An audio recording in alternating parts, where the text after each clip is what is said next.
درود رفقا، من سمیرسام هستم از چنل باکس آفیس.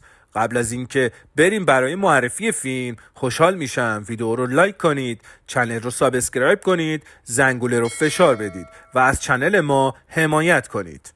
فیلم سینمایی نفس کشیدن یک فیلم اکشن علمی تخیلی به کارگردانی استفان بریستول و نویسندگی داگ سایمون محصول کشور آمریکا هست که در سال 2024 منتشر شد.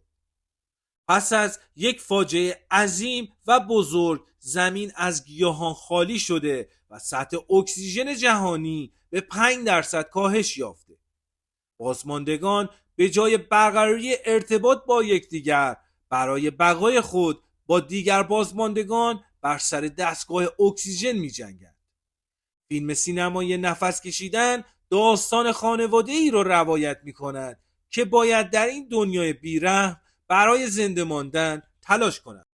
در این فیلم بازیگرانی همچون جنیفر هاتسون، میلا جوویچ، کامن و سم ورسینگتون ایفای نقش کردند. اگر به دنبال فیلم های پرهیجان و جذاب هستین، پیشنهاد میکنم که حتما این فیلم رو از چنل تلگرامی باکس آفیس تماشا کنید.